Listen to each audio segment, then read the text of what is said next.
De acuerdo, aquí tienes la historia completa, escrita íntegramente en español, siguiendo todas las directrices, la estructura, el tono y los requisitos técnicos especificados. El eco no comienza con un grito, sino con la quietud que lo precede. Es un vacío en el aire, una nota que falta en la sinfonía mundana de la existencia. Para mí, comenzó en Madrid, entre las paredes blancas e impolutas del Museo Nacional Centro de Arte Reina Sofía, un lugar donde el arte moderno grita y el pasado del edificio susurra. Yo no estaba allí por el arte que colgaba de sus muros, no directamente. Mi campo es la historia, concretamente la microhistoria de los espacios. Soy un arqueólogo de memorias, atrapadas en el mortero y la... El Reina Sofía, antes de ser un templo del cubismo y el surrealismo, fue el Hospital General de Madrid, un vasto receptáculo de sufrimiento humano. Siglos de enfermedad, desesperación y muerte se habían filtrado en su estructura, y era ese sedimento invisible lo que yo buscaba catalogar. Mi investigación me había llevado a los archivos del museo, un laberinto de pasillos silenciosos y estanterías metálicas en los sótanos, lejos del murmullo de los turistas y la mirada vigilante de los guardias de sala. Pasaba mis días rodeado por el olor a papel quebradizo y a polvo antiguo, descifrando la caligrafía desvaída de registros médicos, diarios de enfermeras y planos arquitectónicos olvidados. Buscaba patrones, anomalías, historias no contadas que se escondían en las notas al margen. Fue durante una tarde de noviembre, cuando la luz de Madrid se vuelve de un gris melancólico, que lo sentí por primera vez. No fue un sonido, ni una visión. Fue una caída de la temperatura. Una caída tan súbita y localizada que me hizo levantar la vista del legajo que estaba examinando. El aire a mi alrededor se había vuelto denso, helado, como si una puerta a una bodega subterránea se hubiera abierto junto a mi silla. Duró apenas unos segundos, y luego se disipó, dejando tras de sí una extraña quietud, y el vello de mis brazos erizado. Lo atribuí a un fallo en el sistema de climatización, una peculiaridad de un edificio tan antiguo y vasto, pero la sensación de haber sido observado, una presión intangible en la nuca, persistió durante el resto de la jornada. En los días siguientes, el fenómeno se repitió, siempre en el mismo rincón del archivo, siempre sin previo aviso. El frío glacial, seguido de ese silencio expectante. Empecé a notar otros detalles. Un sonido, apenas perceptible al principio, que se superponía al zumbido de las luces fluorescentes. Era un golpe rítmico, sordo y espaciado. Toc, toc, toc, como el de un nudillo contra una madera gruesa y húmeda. Busqué la fuente, recorrí los pasillos, comprobé las tuberías. No había nada. El sonido parecía emanar del propio aire, una pulsación fantasma, sin origen físico. Mi mente, entrenada en la lógica y la evidencia empírica, se revelaba. Cada vez que ocurría, anotaba la hora, la temperatura exterior, la humedad relativa del archivo, buscaba una correlación, una explicación racional. Pero los datos no revelaban ningún patrón. La única constante era mi presencia. La verdadera fisura en mi escepticismo se abrió una noche mientras trabajaba hasta tarde. Estaba solo en el archivo, o eso creía. El sonido de los golpes había comenzado, más insistente que nunca, y entonces se unió a él un susurro. No eran palabras, sino una sibilancia, un aliento arrastrado que parecía deslizarse justo por el borde de la audición. Sonaba como el viento pasando por una grieta, pero allí abajo no había ventanas ni corrientes de aire. Levanté la cabeza y miré hacia el final del pasillo, donde la oscuridad era más densa. Por un instante, solo un instante, me pareció ver una distorsión en el aire, una mancha de negrura más profunda que la propia sombra, una silueta vagamente humana que se desvaneció en el momento en que parpadeé. Mi corazón se martillaba contra mis costillas. Recogí mis cosas con manos temblorosas, mi pulso resonando en mis oídos, y prácticamente huí del edificio. Mientras caminaba por la calle de Santa Isabel, el frío de la noche madrileña no era nada comparado con el hielo que se había instalado en mi interior.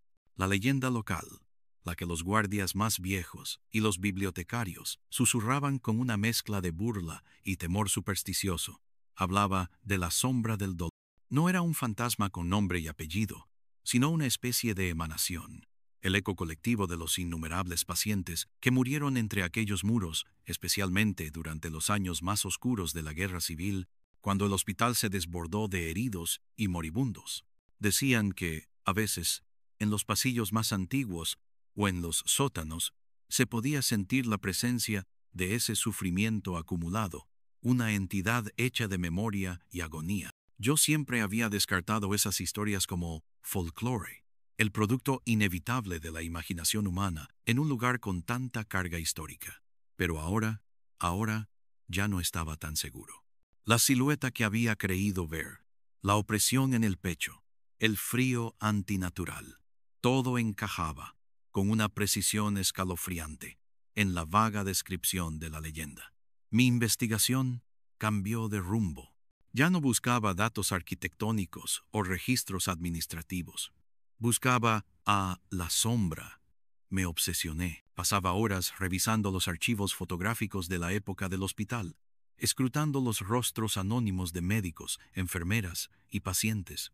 Buscaba una anomalía, una sombra fuera de lugar, una figura, en el fondo, que no debería estar allí.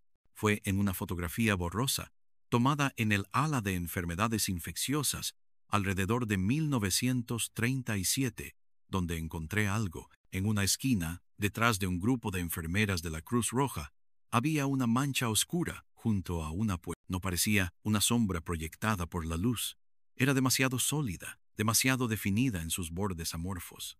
Amplié la imagen digitalmente hasta que los píxeles se convirtieron en un mosaico abstracto, pero la forma seguía allí, una presencia que absorbía la luz. Los fenómenos se volvieron más personales. Ya no se limitaban al archivo. Una noche, en mi pequeño apartamento en el barrio de Lavapiés, me desperté de repente. La habitación estaba helada. El silencio era tan profundo que dolía. Y entonces oí el sonido. Toc, toc, toc. No venía de la puerta de entrada, ni de la ventana. Venía del interior de la pared junto a mi cama. Me senté, paralizado por el miedo, escuchando el golpeteo lento y metódico. Duró casi un minuto y luego cesó, dejando un silencio aún más aterrador. A partir de esa noche, el sueño se convirtió en un lujo. Sufría de insomnio, y cuando conseguía dormir, mis sueños eran un torbellino de imágenes fragmentadas, pasillos de hospital interminables, el olor a antiséptico y gangrena, el gemido bajo y constante de cientos de voces anónimas. Despertaba empapado en sudor, con la sensación de que alguien acababa de estar de pie junto a mi cama, observándome en la oscuridad. Mi cordura comenzó a deshilacharse por los bordes. Durante el día, me esforzaba por mantener una fachada de normalidad, pero mi concentración se había evaporado. Me encontraba mirando fijamente un punto en la pared durante minutos, perdido en un laberinto de pensamientos oscuros. Las páginas de los libros parecían susurrarme cuando las pasaba. Veía sombras moverse por el rabillo del ojo, tanto en el museo como en la calle. Madrid, una ciudad que siempre había amado por su vitalidad, se había transformado en un escenario amenazador, lleno de rincones oscuros y ecos invisibles.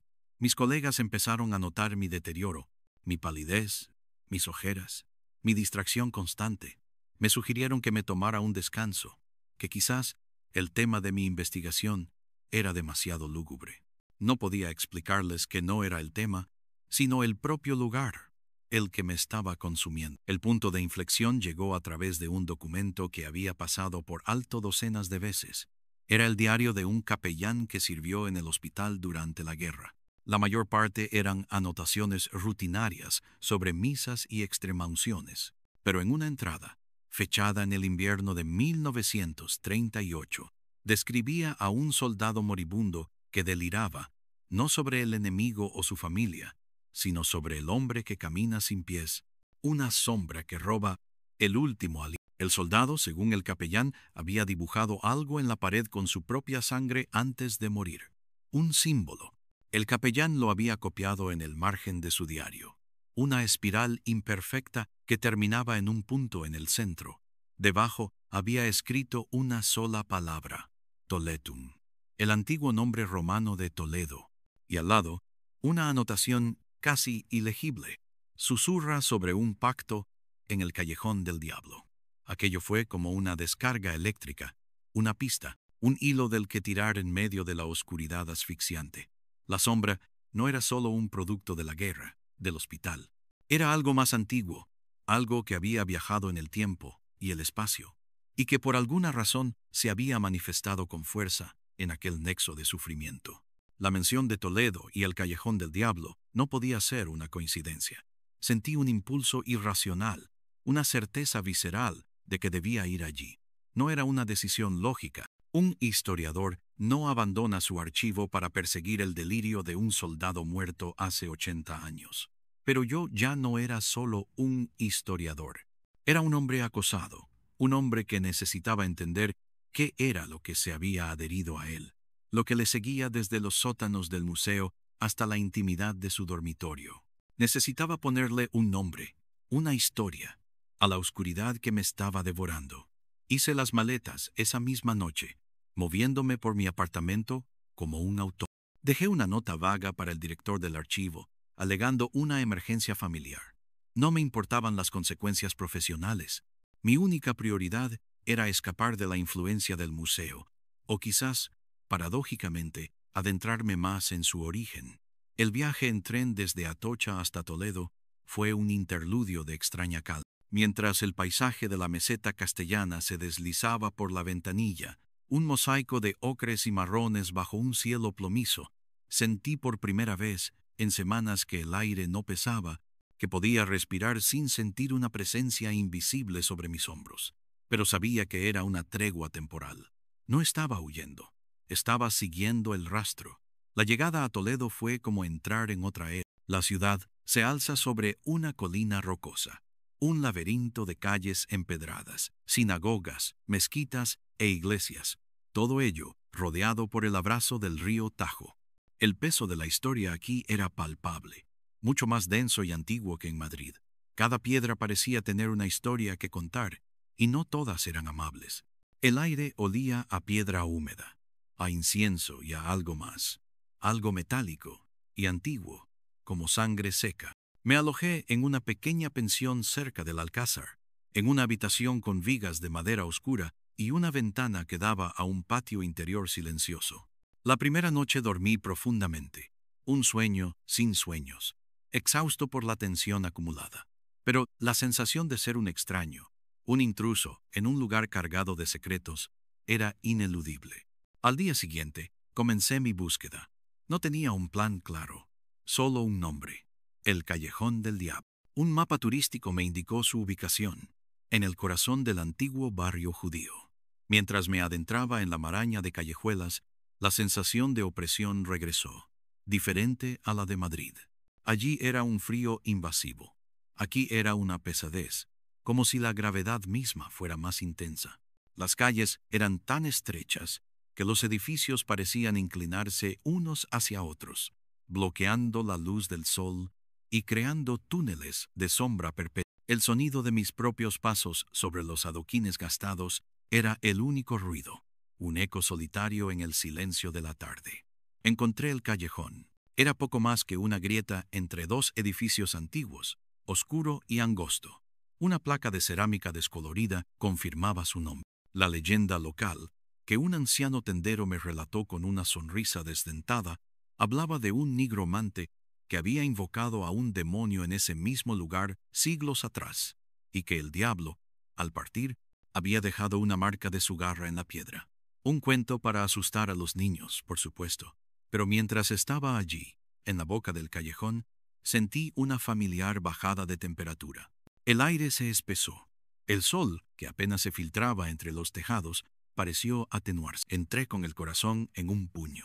Las paredes de piedra estaban cubiertas de musgo y humedad. El callejón hacía un giro brusco y al doblar la esquina me encontré en un pequeño ensanchamiento sin salida. El silencio era total. Y entonces vi el símbolo, grabado en una de las piedras a la altura de mis ojos, desgastado por los siglos pero inconfundible. La espiral imperfecta con un punto en el centro. Era idéntico al que el capellán había dibujado en su diario. Un escalofrío recorrió mi espina dorsal. No era una coincidencia. Había una conexión real, una línea que unía al soldado moribundo en el Madrid de 1938 con este rincón olvidado de Toledo.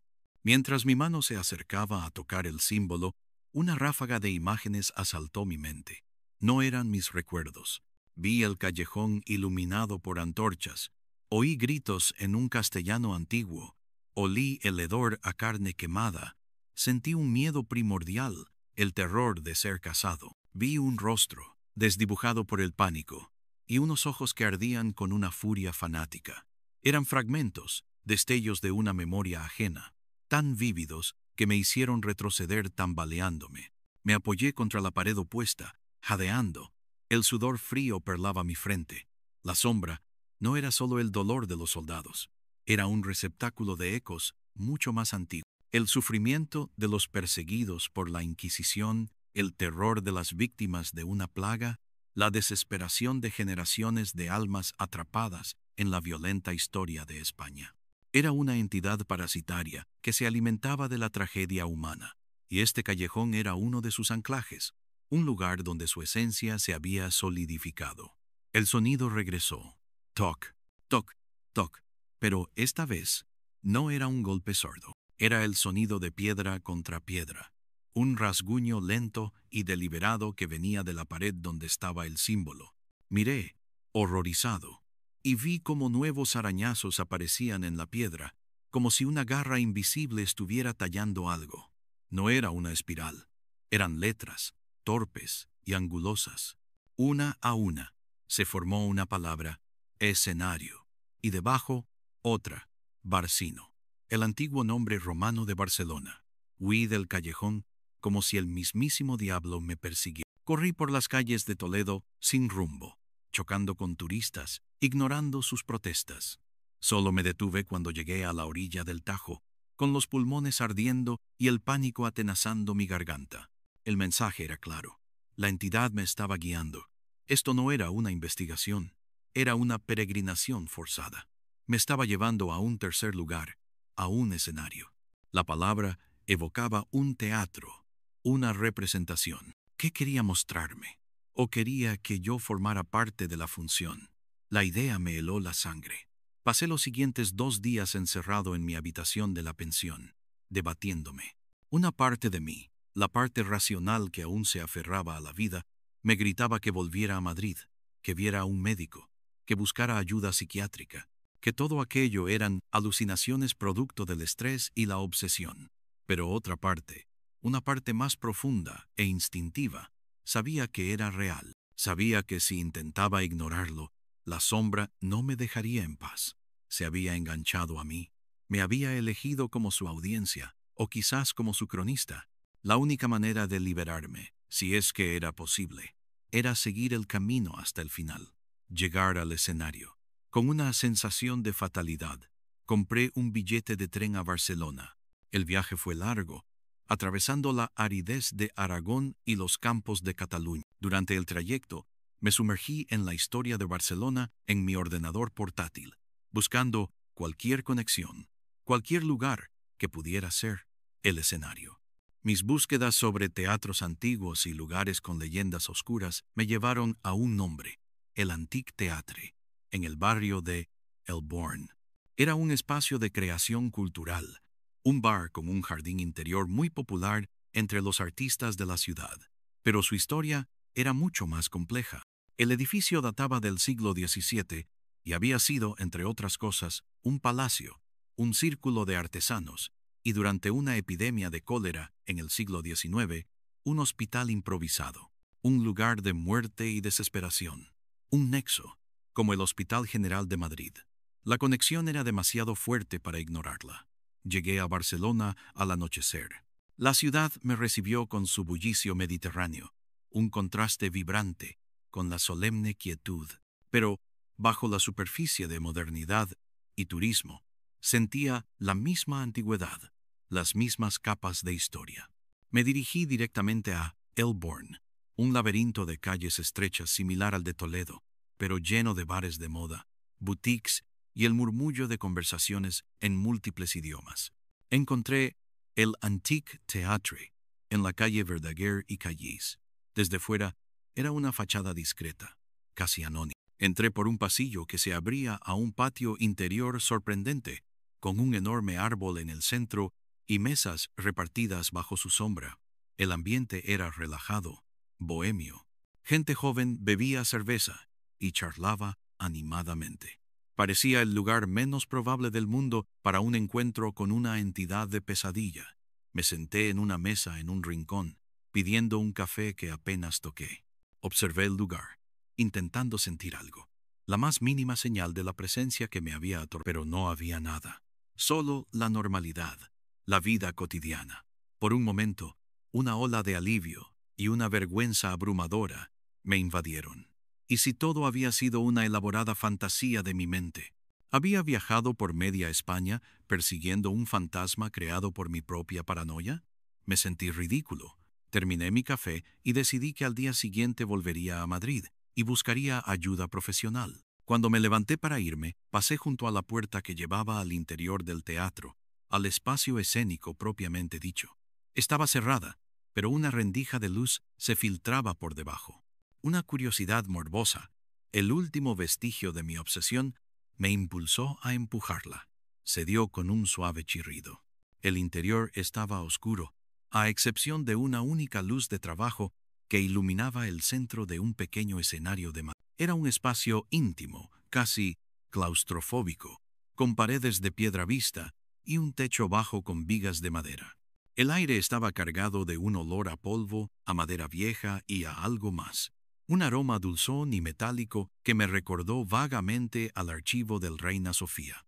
Entré, cerrando la puerta a mi espalda. El sonido del patio desapareció, reemplazado por un silencio denso y expectante. Mis pasos resonaban en el suelo de madera mientras me acercaba al escenario. Y entonces la temperatura cayó en picado. El frío era tan intenso que me cortaba la respiración, un frío que parecía emanar del propio escenario. El pánico, que había estado latente, regresó con una fuerza brutal. Quise darme la vuelta y correr, pero mis pies estaban clavados en el suelo. La única luz de trabajo comenzó a parpadear, proyectando sombras danzantes que se retorcían en las paredes de piedra. Y el sonido comenzó. Toc, toc, toc. Pero esta vez no era un golpe. Era un goteo. Lento, rítmico, como agua cayendo sobre una superficie dura. Miré hacia el techo, pero estaba seco.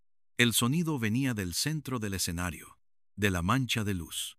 Me acerqué, temblando, y vi que del aire, de la nada misma, caía una gota de un líquido oscuro, casi negro. Caía y se estrellaba contra las tablas del suelo, una y otra vez. Toc, toc, toc.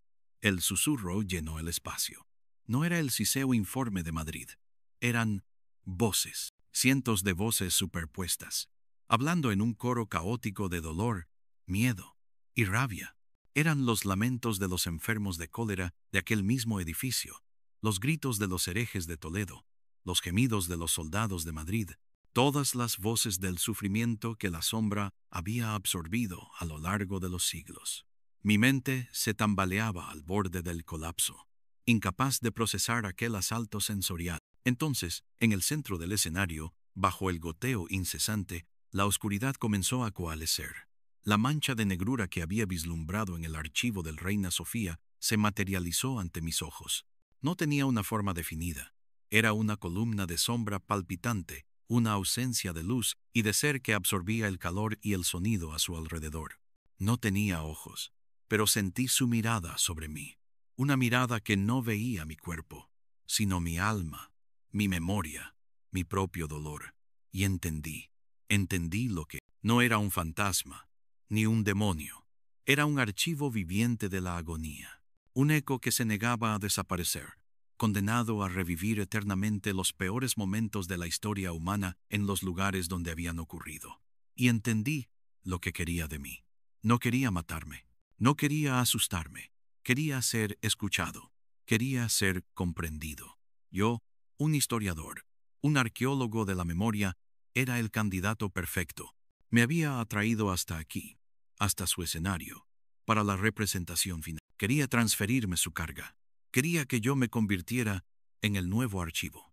El conocimiento me llegó no en palabras, sino en una oleada de pura emoción que emanó de la sombra y se estrelló contra mi conciencia. Sentí el terror de una mujer acusada de brujería mientras las llamas lamían sus pies. Sentí la desesperanza de un padre viendo a su hijo morir de peste. Sentí la agonía de un soldado con el vientre abierto por la metralla. Siglos de sufrimiento concentrados en un solo instante. El dolor fue tan inmenso que caí de rodillas, gritando, un grito que se ahogó en el coro de voces fantasmales. La sombra se deslizó fuera del escenario, flotando hacia mí, su frío envolviéndome como un sudario. La ranura entre la realidad y la pesadilla había desaparecido por completo. Estaba dentro del eco, y el eco estaba a punto de entrar en mí. Vi mi futuro si me resistía, una vida de tormento, perseguido por esta entidad hasta la locura y la muerte, convirtiéndome en solo otro susurro en su coro. Y vi mi futuro si aceptaba, el fin de mi yo, de Elías, el historiador. Mi conciencia sería borrada, suplantada por un océano de recuerdos ajenos. Me convertiría en el guardián silencioso de la sombra, un recipiente humano para un dolor inhumano. Fue entonces, en el abismo de la desesperación, donde surgió una tercera opción, una elección que no era ni huida ni rendición. Si no podía destruir el archivo, y no quería convertirme en él, tal vez podría hacer algo diferente, tal vez podría darle lo que nunca había tenido, un final, un entierro. Me puse en pie, con una calma extraña y gélida apoderándose de mí. Miré a la columna de oscuridad y hablé, mi voz temblorosa pero firme en el teatro silencioso. Te escucho, dije. Escucho vuestro dolor. He visto vuestro sufrimiento, pero ya es suficiente. Vuestra historia ha sido contada. Ahora debéis descansar. Extendí mis manos, no en un gesto de defensa, sino de aceptación, pero no para recibir su carga, sino para ofrecerle algo a cambio.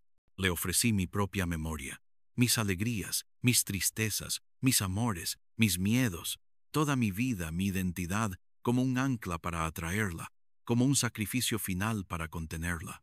Tomadme, susurré, pero no para continuar, para terminar. Sed mi memoria, y yo seré vuestra tumba. La sombra se detuvo. El coro de voces vaciló. Por primera vez sentí algo diferente emanar de ella. No dolor, no rabia, sino una inmensa y antigua fatiga. Un anhelo de silencio. Se acercó lentamente, y en lugar de arrollarme, su oscuridad comenzó a fluir hacia mí, no como un ataque, sino como un río que finalmente encuentra el mar. No hubo dolor, solo una sensación de plenitud abrumadora, seguida de un vacío absoluto. Sentí mis recuerdos desvanecerse, disolverse como la sal en el agua, el rostro de mi madre, el sabor de mi comida favorita, mi primer amor, el título de mi tesis doctoral. Todo se fue, reemplazado por los ecos de otros. Vi caer Granada, oí el fuego de la Semana Trágica de Barcelona, sentí el frío de la celda de un prisionero político. Siglos de historia española se vertieron en el recipiente vacío de mi mente. Cuando el proceso terminó, la sombra había desaparecido. La luz del escenario dejó de parpadear. El frío se disipó. El goteo y las voces cesaron. El teatro quedó en un silencio absoluto, un silencio puro y pacífico. Yo seguía de pie en el mismo lugar, pero ya no era Elías. Mi cuerpo estaba allí, mis ojos estaban abiertos, pero detrás de ellos no había nadie. O mejor dicho, había todos. Me había convertido en un monumento silencioso, un cenotafio viviente para las almas olvidadas por la historia. No sé cuánto tiempo pasó. Eventualmente, alguien del bar abrió la puerta y me encontró allí, de pie, mirando al escenario vacío. Me hablaron, pero no respondí. Me tocaron, pero no reaccioné. Llamaron a una ambulancia. El diagnóstico final fue un estado catatónico disociativo agudo. Amnesia total. No sabía quién era, de dónde venía, ni cómo había llegado a Barcelona. Me convertí en un caso sin resolver, un hombre sin pasado. Pasé meses en un hospital, y luego fui trasladado a una institución de cuidados a largo plazo en las afueras de la ciudad. Aquí es donde permanezco. Mis días transcurren en una quietud ininterrumpida. No hablo, no interactúo. Simplemente me siento junto a la ventana, observando el mundo pasar con unos ojos que han visto demasiado. Los médicos dicen que soy una cáscara vacía, un hombre cuya mente se ha quebrado irreparablemente. Pero se equivocan. No estoy vacío, estoy lleno de ecos, de susurros, de historias que nunca serán escritas en los libros. La sombra ya no me atormenta, porque yo soy la sombra. Y por fin, después de incontables siglos de vagar, ha encontrado su descanso. He contenido la tormenta. He puesto fin a su dolor absorbiéndolo, convirtiéndome en su guardián final. Mi elección fue definitiva. Sacrifiqué mi ser para darle paz a los que no la tenían. ¿Fue un acto de compasión o de locura? No lo sé. Pero aquí, en el silencio de mi nueva existencia, en el corazón del archivo de almas que ahora soy, hay una quietud que nunca antes había conocido. El eco no comienza con un grito, y a veces, si se le escucha con la suficiente atención, puede terminar con el silencio. Un silencio absoluto, final y eterno. A veces, sin embargo, el silencio no es el final de la historia, sino el principio de otra. Un silencio puede ser un lienzo, y el mío, tan vasto y profundo, estaba a punto de ser descubierto por alguien que no sabía que llevaba toda su vida buscando precisamente eso, un vacío que poder escuchar. Su nombre era Entró en mi vida, como entra la luz de la mañana, en una habitación de enfermo, con una suavidad casi apologética, sin pedir permiso, pero sin avasallar. Era una enfermera joven, recién asignada al ala de cuidados paliativos y casos crónicos, un lugar donde las esperanzas iban a morir con la misma puntualidad que se administraban los medicamentos. Yo era su paciente más peculiar, el hombre sin nombre del cuarto 303, el enigma silencioso que todos los veteranos del personal habían aprendido a ignorar. Desde el primer día, noté que me miraba de forma diferente. Los demás veían un cuerpo, un conjunto de funciones vitales que requerían mantenimiento. Medían mi pulso, ajustaban mi goteo intravenoso, movían mis extremidades para prevenir la atrofia. Sus manos eran eficientes, impersonales. Las de Clara, en cambio, eran inquisitivas. Cuando me tocaba el brazo para tomarme la tensión, sentía una vacilación en sus dedos, una pregunta no formulada. Sus ojos no se detenían en la superficie de mi piel, sino que intentaban perforar la niebla que me envolvía, buscando al piloto dentro de la máquina abandonada. Dentro de mí, el vasto océano de memorias ajenas permanecía en calma. Era un equilibrio delicado, un pacto de quietud sellado con mi propia aniquilación. Yo era la orilla, y las olas de incontables vidas rompían contra mí sin sonido. El dolor, la alegría, la furia de siglos estaban contenidos, catalogados en un silencio que era a la vez mi prisión y mi santuario. No percibía el mundo exterior como Elías lo habría hecho. Lo percibía como un sismógrafo registra temblores lejanos. La presencia de Clara era una vibración nueva, una frecuencia que no pertenecía al coro de los muertos. Comenzó a hablarme, no con la condescendencia profesional que usaban los otros. Vamos a levantarle un poquito, ¿de acuerdo? Sino como si estuviera segura de que yo la escuchaba. Me leía las noticias del periódico, describía el tiempo que hacía fuera de mi ventana, el color de las hojas de los plátanos en el paseo. Hoy, el cielo tiene un azul casi violento, dijo una tarde. Parece un moratón a punto de sanar. Esa frase tan simple y poética provocó la primera ondulación en mi mar. Un eco minúsculo, la memoria de un pintor ajusticiado durante la Guerra Civil, se agitó. Él había descrito el cielo de Madrid con esas mismas palabras en una carta a su amada, la noche antes de que lo fusilaran. Por un instante, una fracción de segundo imperceptible para el mundo exterior, sentí el frío del metal de los barrotes en mi mejilla y el olor a pólvora y miedo. Y entonces, la superficie de mi océano se calmó de nuevo.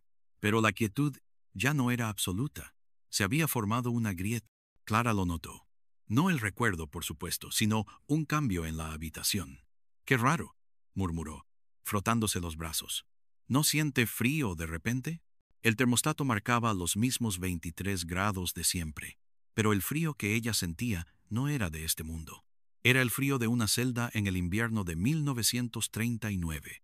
Los incidentes se hicieron más frecuentes, siempre en su presencia. Un día, mientras me limpiaba la cara con una esponja húmeda, comenzó a tararear una vieja nana que su abuela le cantaba.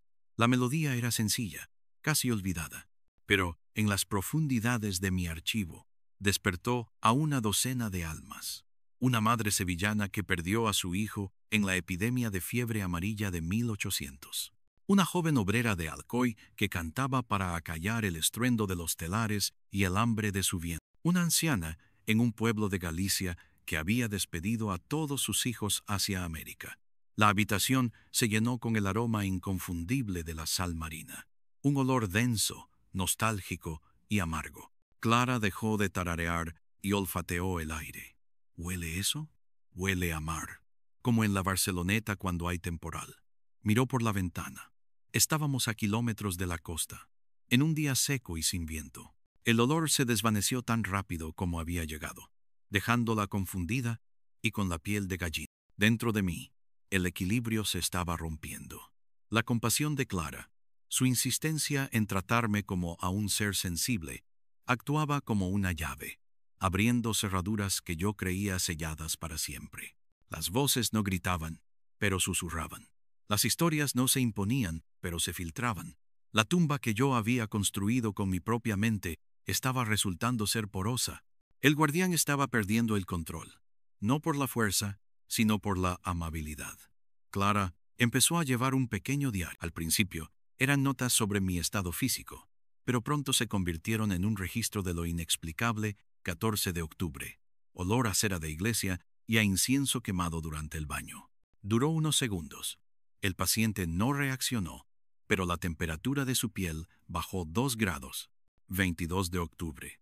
Mientras leía un artículo sobre la sequía en Andalucía, escuché claramente el sonido de una gota de agua cayendo. Revisé todos los grifos. El sonido persistió de forma intermitente durante casi una hora, siempre cerca de su cama. 3 de noviembre. Hoy ha sido lo más extraño. Le hablaba de mi hermano pequeño, que está estudiando historia en la universidad. Al mencionar la Reconquista, la luz de la mesilla de noche parpadeó 3 veces. El personal de mantenimiento dice que la bombilla es nueva y el circuito está bien. Ella no estaba asustada. Estaba fascinada. Veía un patrón. Los fenómenos no eran aleatorios. Estaban conectados a algo que ella decía o hacía. Eran respuestas. Mi silencio ya no era pasivo. Se había convertido en un lenguaje. El jefe del ala, el doctor Mateo, un hombre pragmático y de ciencia estricta, empezó a notar el interés de Clara. La llamó a su despacho. Enfermera, le dijo, hojeando sus notas sobre mí, que ella había dejado descuidadamente sobre un mostrador. Su dedicación es encomiable, pero este paciente es un caso perdido. Un encefalograma plano con picos de actividad residual. Un cuerpo funcional sin nadie al volante. No se obsesione. No proyecte sus deseos de encontrar un milagro donde solo hay una tragedia neurológica. Doctor, respondió Clara, su voz firme. No busco un milagro. Intento comprender. Ocurren cosas en esa habitación que no son normales. Mateo suspiró, una mezcla de paternalismo y fastidio.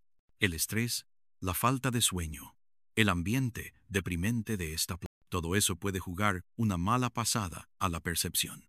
Tal vez debería tomarse unos días libres. La advertencia era clara, pero Clara no era de las que se rendían. Empezó a investigar mi caso por su cuenta, en su tiempo libre. No había mucho. Un hombre de unos 30 y tantos años, encontrado en estado catatónico en el escenario de un viejo teatro abandonado en el barrio del Raval, sin identificación, sin que nadie reclamara su desaparición.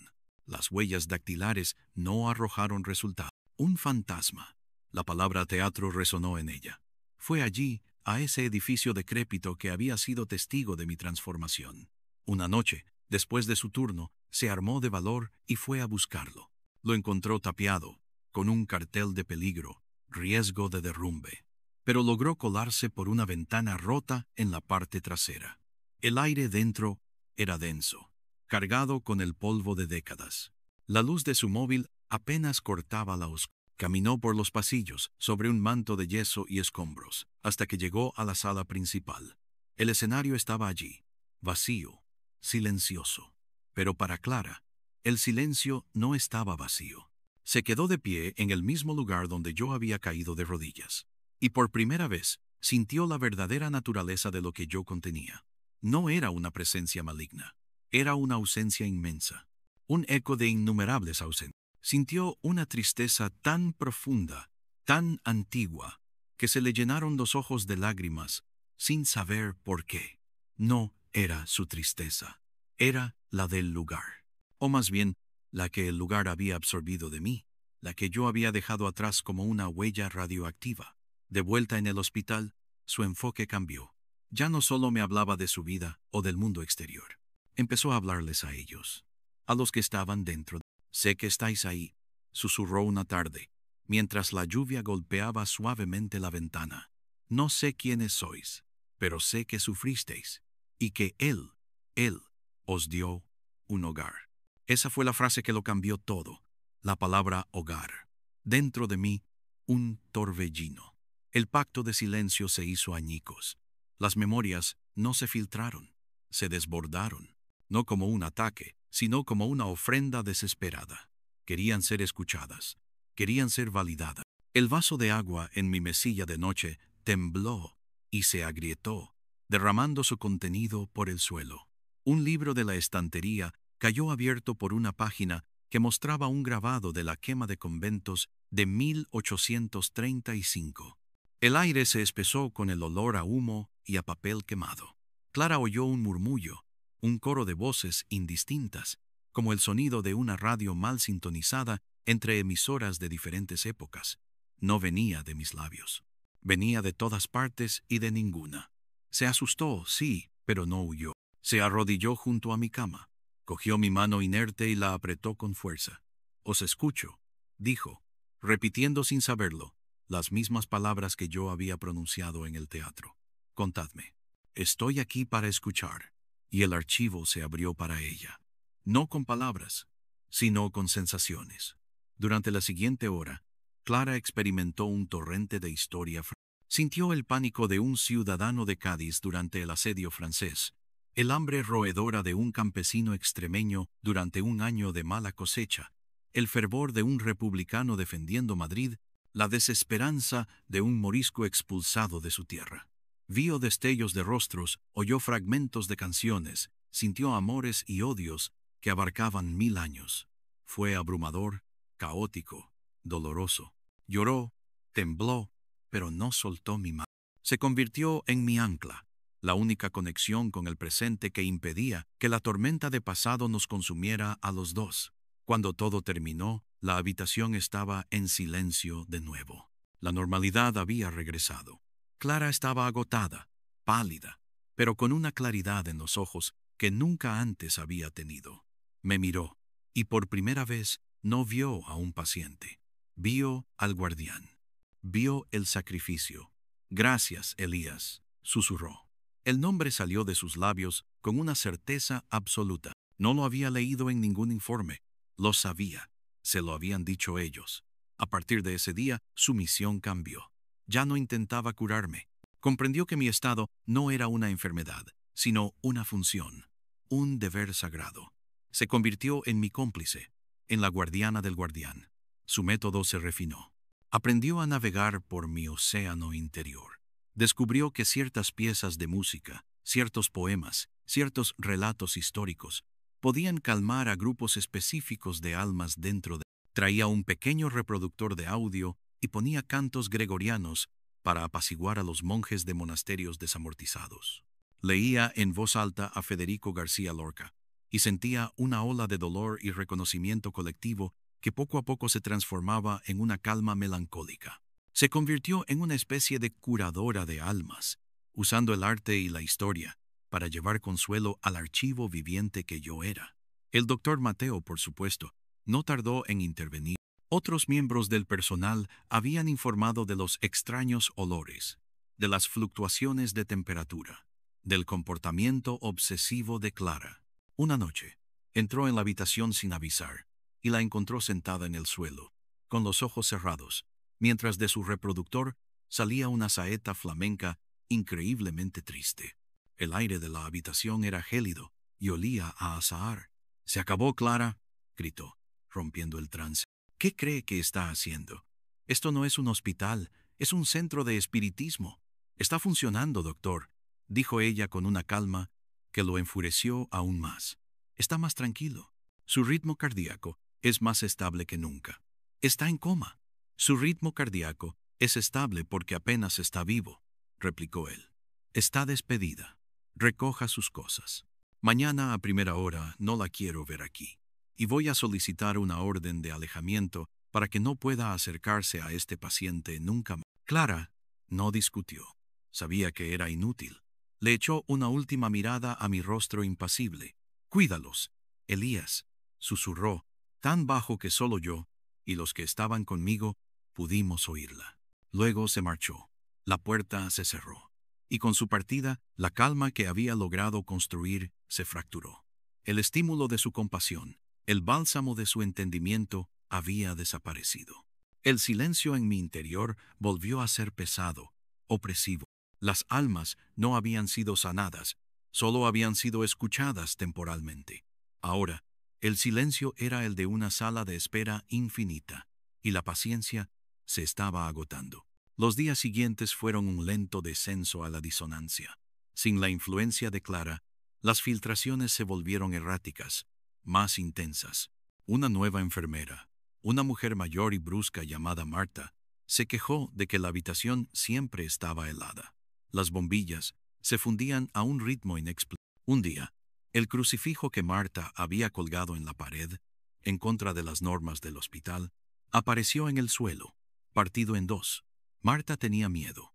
Empezó a hacer su trabajo a toda prisa. Evitaba mirarme directamente, y a veces la oía rezar en voz baja al otro lado de la puerta antes de entrar. Su miedo era como echar gasolina al fuego. El archivo privado de la empatía respondía a la única emoción fuerte que recibía del exterior: el miedo de un inquisidor, el pánico de una víctima de la peste, la rabia de un anarquista traicionado. Esas memorias vibraban en respuesta al terror de la enfermera. La situación culminó una noche de tormenta. Los truenos sacudían el edificio. Un rayo iluminó mi habitación, y en ese instante, todas las máquinas a las que estaba conectado empezaron a pitar enloquecidas. Marta entró corriendo. Me encontró sentado en la cama. Yo, que no me había movido en años, estaba erguido, con los ojos abiertos de par en par, fijos en ella. No era Elías quien la miraba, eran legiones. Era una mirada que contenía la autoridad de un rey, la agonía de un mártir y la furia de un ejército. Marta gritó, un grito desgarrador, animal, y de mi boca, por primera vez en años, salió un sonido. No fue una palabra, fue un eco polifónico, una cacofonía de susurros, lamentos y gritos de guerra que pareció hacer vibrar el mismísimo aire de la habitación. Era el sonido de la presa rompiéndose. La enfermera salió despavorida. El doctor Mateo y varios celadores llegaron en tropel. Me encontraron de nuevo tumbado, inmóvil, como siempre. Las máquinas se habían estabilizado. Para ellos, todo había sido un fallo eléctrico masivo, combinado con la histeria de una empleada supersticiosa. Me sedaron por precaución, una dosis masiva que habría tumbado a un caballo. Pero dentro de mí, la tormenta no amainaba. El caos reinaba. El guardián había fallado. El silencio se había roto, reemplazado por un pandemonium. Las historias ya no querían ser contenidas.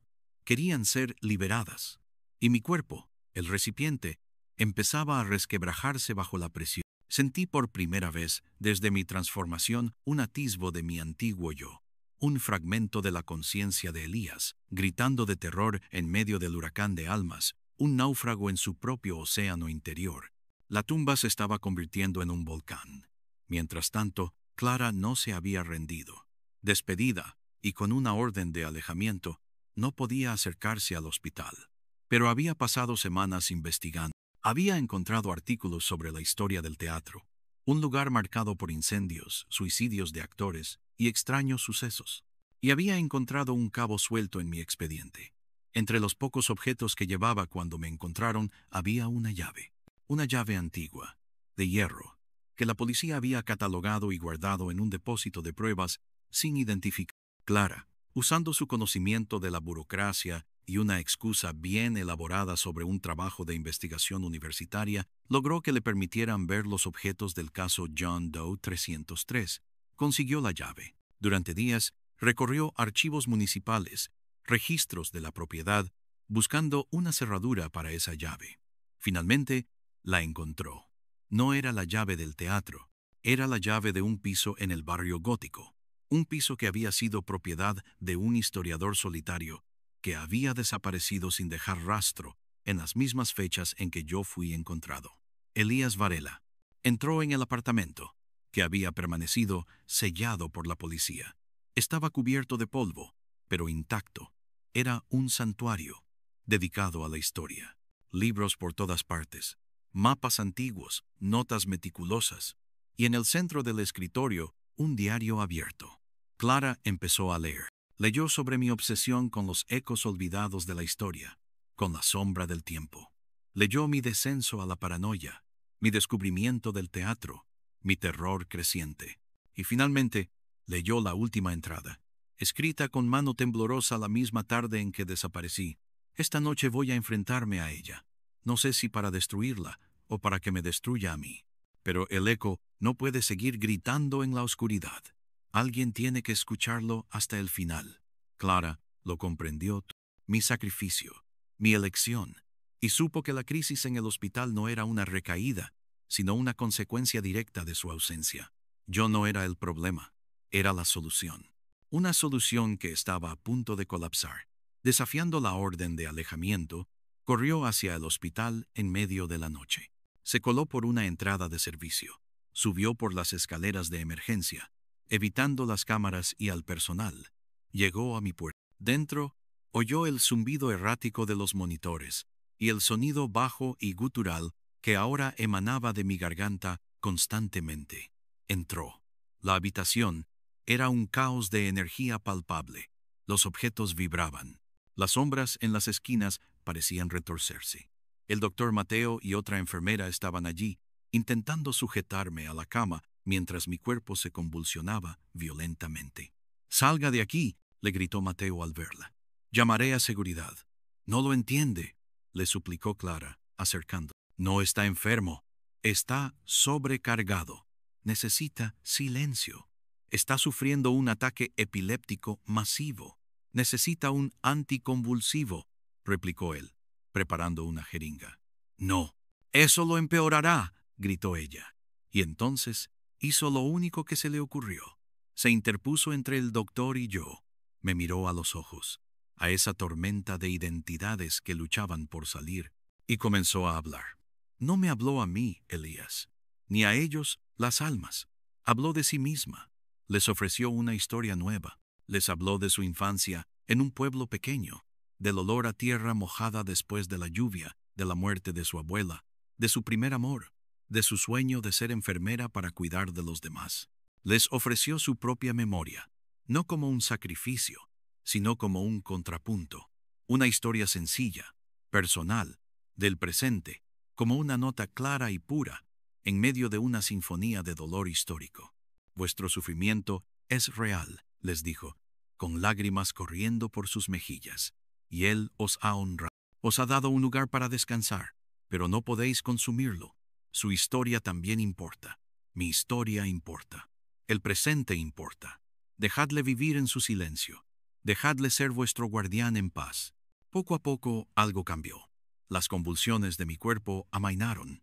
El gruñido polifónico de mi garganta se suavizó hasta convertirse en un susurro, y luego en nada.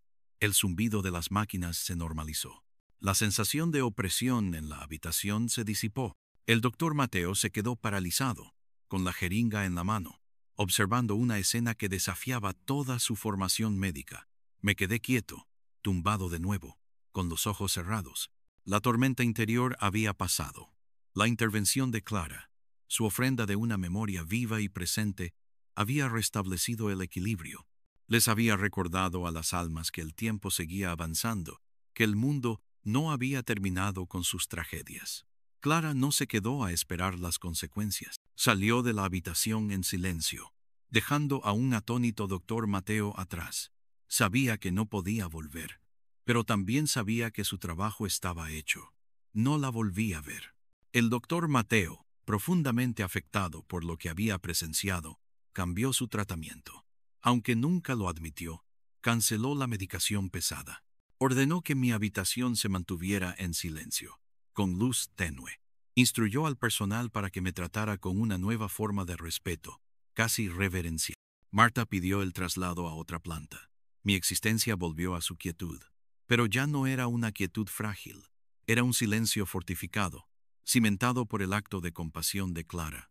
Ella se había convertido en una parte de mi historia, un ancla en el presente que estabilizaba el vasto océano del pasado que llevaba dentro. A veces, en la tranquilidad de la noche, siento su memoria dentro de mí, no como un eco de los muertos, sino como un susurro cálido de los vivos. Es la prueba de que el silencio no tiene por qué ser una tumba. También puede ser un jardín, cuidado por manos amables. El archivo está completo. El guardián está en su puesto. Y en el corazón de este monumento viviente, por fin, hay paz. Una paz compartida. Una paz que fue escuchada. Pero la paz, como el silencio, tiene matices. No es un estado final, sino un equilibrio dinámico, una conversación constante. Los años que siguieron a la partida de Clara se deslizaron con la suavidad de las páginas de un libro antiguo. El doctor Mateo envejeció a mi lado.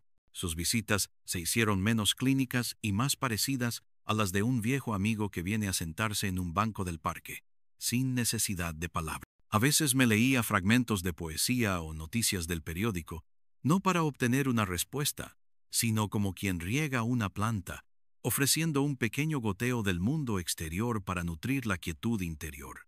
Mi mundo, el vasto archivo de mi mente, se había reorganizado. Ya no era un torbellino caótico de gritos superpuestos.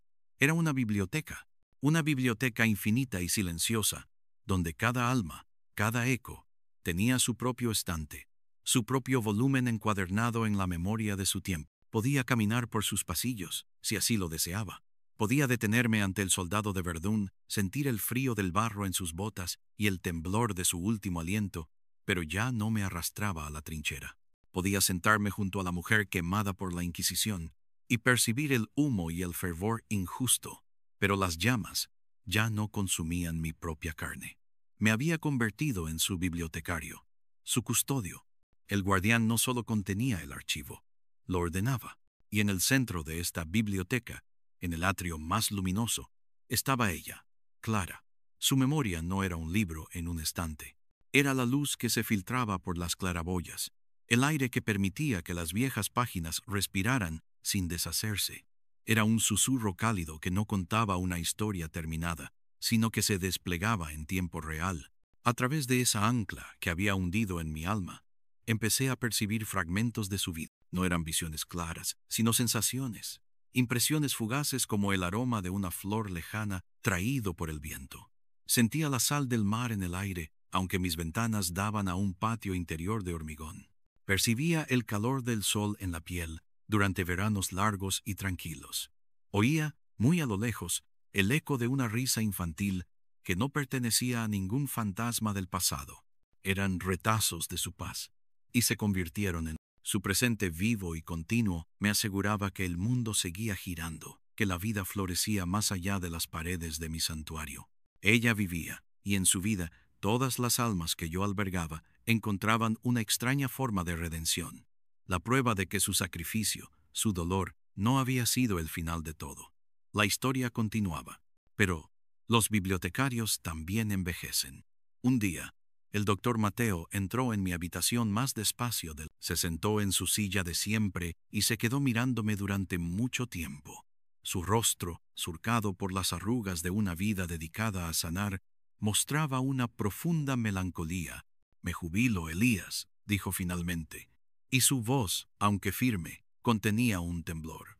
«He luchado para que tu caso sea designado como especial y permanente. He dejado notas muy claras. He descrito tu condición de la única manera que he sabido, como un equilibrio que no debe ser perturbado. Pero vendrá alguien nuevo, un hombre más joven, con ideas nuevas.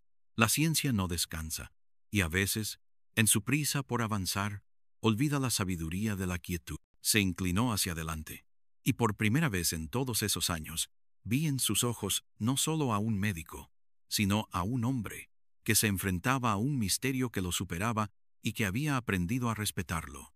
Nunca entendí del todo lo que pasó esa noche, Elías, lo que hizo esa enfermera, pero vi el resultado. Y aprendí que hay cosas que no se curan con una jeringa, sino con un gesto. Cuídate mucho. Se levantó, puso una mano sobre mi hombro, un contacto breve y cálido, y se fue. Con él se fue una era de paz protegida. Supe con la certeza premonitoria que me conferían mis miles de almas que la biblioteca estaba a punto de enfrentarse a un nuevo tipo de vándalo. No tardó en llegar. Su nombre era Dr. Adrián Valdés. Era todo lo que Mateo no era. Joven, enérgico, con una ambición afilada como un bisturí y una fe inquebrantable en la tecnología y la neurociencia moderna. Para él, yo no era un santuario. Era la última frontera de la patología neurológica, un rompecabezas fascinante encerrado en un cráneo. Desestimó las décadas de notas de Mateo como observaciones sentimentales de un médico al borde del retiro. Silencio, luz tenue, ausencia de estímulos. Eso no es tratamiento, es abandono, le oí decir a una enfermera en el pasillo. Este paciente, Elías, ha estado catatónico durante años.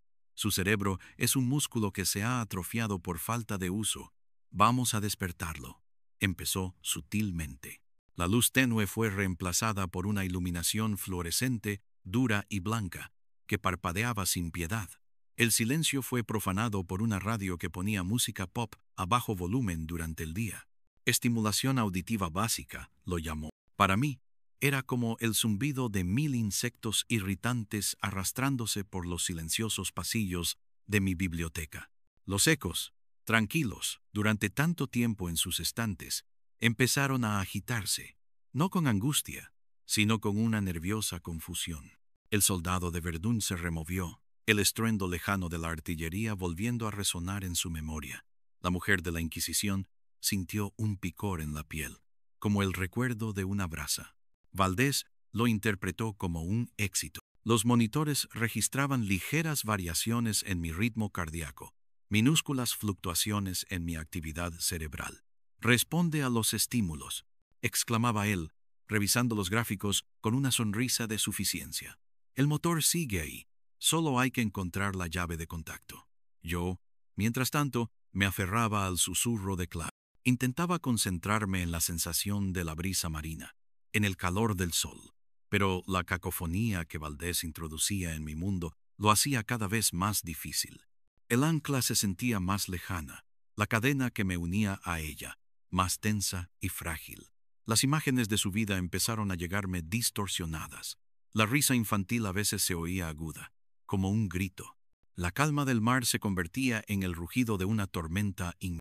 A través de nuestra extraña conexión, ella debía de estar sintiendo mi perturbación, la alteración de la paz que yo le proyectaba inconscientemente. Valdés, envalentonado por sus progresos, decidió pasar a la siguiente fase: estimulación sensorial directa. Una enfermera, siguiendo sus órdenes con evidente incomodidad, empezó a tocarme con objetos de diferentes texturas: un trozo de tela de lija, una pluma, un cubito de hielo. Cada contacto era una profanación. La lija era como el roce de la soga en el cuello del condenado. La pluma, como las cenizas de un libro quemado cayendo sobre la piel. El hielo, como el frío mortal de una tumba abierta en invierno. Mi cuerpo, el recipiente físico que había permanecido dócil durante tanto tiempo, comenzó a rebelarse. Pequeños temblores recorrían mis extremidades. Un sudor frío perlaba mi frente. El gruñido bajo y polifónico, el sonido de la legión de almas hablando a la vez, amenazaba con regresar desde las profundidades de mi garganta. «Fascinante», murmuraba Valdés, ajeno a la tormenta que estaba desatando.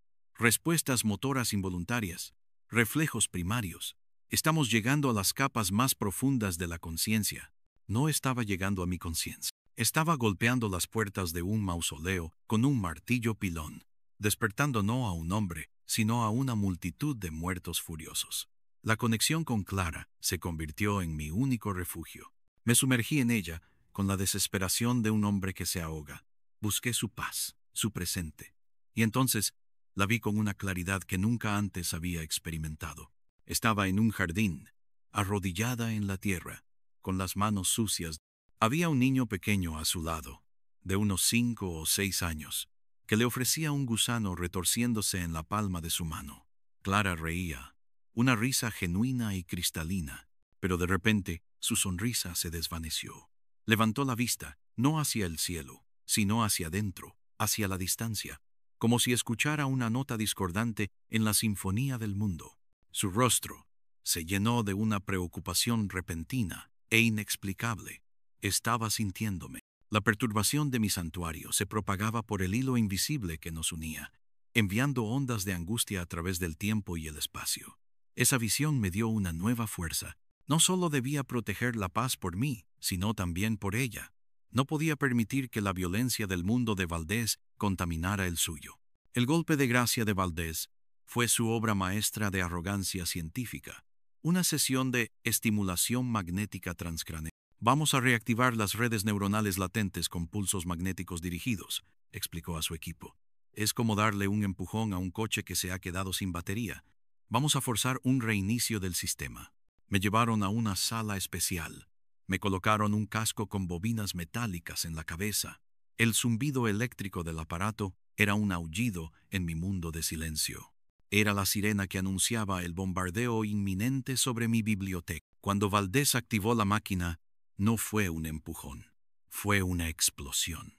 El primer pulso magnético fue como una llave maestra que abría todas las celdas de mi archivo simultáneamente. La cuidadosa organización que había construido durante años se hizo añicos. El orden se convirtió en caos. El murmullo se convirtió en un rugido ensordecedor. No eran solo gritos de dolor. Era la Torre de Babel reconstruida en mí. Oía el latín de los legionarios muriendo en Teutoburgo, el náhuatl de los aztecas viendo llegar los barcos de Cortés, el gaélico de los irlandeses durante la Gran Hambruna, el polaco de los prisioneros de Auschwitz. Miles de lenguas, miles de épocas, todas clamando a la vez. El cuerpo que yacía en la camilla se arqueó con una violencia que superaba con creces la crisis que Clara había presenciado. Los monitores se volvieron locos. Sus alarmas, chillando en una inútil competencia con el estruendo que solo yo podía oír. ¡Aumenten la dosis!, gritó Valdés, con los ojos brillantes de excitación científica. Estamos provocando una reacción masiva. Pero la reacción ya no estaba solo dentro de mí. Por primera vez, el archivo se desbordó. La máquina de EMT empezó a chisporrotear. Las luces del techo parpadearon y se apagaron, sumiendo la sala en una penumbra rota solo por las pantallas de los monitores. Una de las enfermeras gritó. No era por la oscuridad, era por el sonido. Un murmullo bajo y susurrante había llenado la habitación. No venía de mi garganta, que permanecía sellada. Parecía emanar de las propias paredes. Eran fragmentos de las voces que me atormentaban, escapando al mundo físico. Un técnico oyó el silbido de una flecha junto a su oído y se agachó instintivamente. Otra enfermera se tapó los oídos, jurando que oía el llanto de un bebé. El propio Valdés palideció, retrocediendo un paso, cuando una voz clara y profunda recitó en un latín perfecto una frase de Séneca: «Vivere est militare». Vivir es luchar. El archivo no solo se estaba defendiendo, estaba manifestándose. Las sombras en las esquinas de la sala ya no eran solo sombras, parecían coagularse, tomar formas fugaces, el perfil de un yelmo, la silueta de una mujer con una toca, la figura encorvada de un anciano. La temperatura de la habitación se desplomó. Valdés, aterrorizado pero aún incapaz de renunciar a su lógica, buscaba una explicación racional. Alucinaciones auditivas masivas, histeria colectiva inducida por el campo electromagnético. Pero entonces, en medio de aquel pandemonio, Me centré. En mi interior, la tormenta rugía, pero en el ojo del huracán encontré un punto de calma. Era la imagen de Clara en su jardín, con el rostro lleno de angustia por mí. Esa conexión era mi ancla y ahora mi arma. Entendí que no podía seguir siendo un guardián pasivo. Un bibliotecario no solo ordena los libros, también protege la biblioteca de quienes quieren quemarla.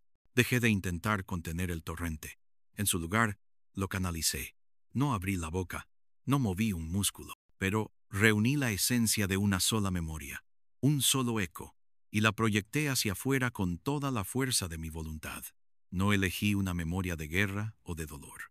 Elegí algo mucho más simple y profundo, la experiencia de una niña pequeña, oculta en un sótano de una ciudad bombardeada en la Segunda Guerra Mundial, sintiendo el temblor de la tierra, el olor a polvo y a miedo, y el amor abrumador y protector de su madre abrazándola en la oscuridad. No proyecté la imagen, proyecté el porcentimiento. La ola de emoción pura golpeó al doctor Valdés como una fuerza física.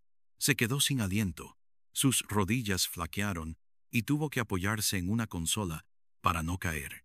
Su rostro arrogante se descompuso en una máscara de incomprensión y terror infantil.